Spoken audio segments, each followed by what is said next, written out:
সিলেটের কোম্পানীগঞ্জের ভোলাগঞ্জ থেকে সাদা পাথর চুরির সঙ্গে জড়িত জামাতে ইসলামী মনোনীত সিলেট ৪ আসনের এমপি প্রার্থী জয়নাল আবেদীন সহ স্থানীয় ৪২ জনকে চিহ্নিত করেছে দুর্নীতি দমন কমিশন দুদক। এদের মধ্যে স্থানীয় বিএনপি, জামায়াত, এনসিপি ও কার্যক্রম নিষিদ্ধ আওয়ামী লীগ নেতারা রয়েছেন। কমিশনের এনফোর্সমেন্ট টিম অভিযান ও অনুসন্ধান চালিয়ে এদের সংশ্লিষ্টতা পেয়েছে। দুদক সূত্রে এই খবর জানা গেছে। সাদা পাথর চুরির ঘটনায় খনিজ সম্পদ উন্নয়ন ব্যুরো, স্থানীয় প্রশাসন, পুলিশ, বর্ডার গার্ড বাংলাদেশের বিজিবির সদস্যদের কর্তব্যে অবহেলার তথ্যও পেয়েছে দুদক। সূত্র জানায়, সম্প্রতি ভোলাগঞ্জ থেকে ১০ লাখ ঘনফুট পাথর চুরি হয়েছে।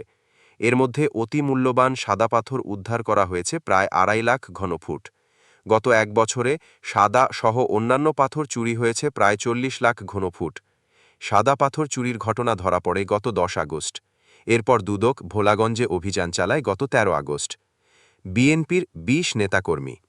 সিলেট মহানগর বিএনপির ভারপ্রাপ্ত সভাপতি রেজাউল হাসান কয়েস লোদি, সাধারণ সম্পাদক ইমদাদ হোসেন চৌধুরী, কোম্পানীগঞ্জ উপজেলা বিএনপির সভাপতি শাহাবুদ্দিন, সদস্য হাজি কামাল, পাথর ব্যবসায়ী, কোম্পানীগঞ্জ উপজেলা শ্রমিক দলের সাবেক সভাপতি ও সাবেক ভাইস চেয়ারম্যান লাল মিয়া, কোম্পানীগঞ্জ উপজেলা যুবদলের সাংগঠনিক সম্পাদক সাজ্জাদ হোসেন ওরফে দুদু, পাথর ব্যবসায়ী, সিলেট জেলা যুগ্ম সম্পাদক রুবেল আহমেদ বাহার, পাথর ব্যবসায়ী, সহ সাংগঠনিক সম্পাদক মুস্তাকিন আহমেদ ফরহাদ, আওয়ামী লীগের সহসভাপতি আব্দুল ওদুদ আলফু, কর্মী মনির মিয়া, হাবিল মিয়া ও সাইদুর রহমান, জামায়াতের ২ নেতা সিলেট মহানগর জামায়াতে ইসলামীর আমির মোহাম্মদ ফখরুল ইসলাম ও সেক্রেটারি জয়নাল আবেদীন।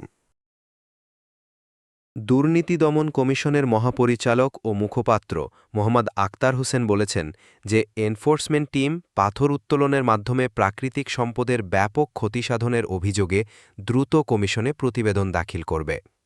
এর ভিত্তিতে কমিশন পরবর্তী আইনি ব্যবস্থা নেবে।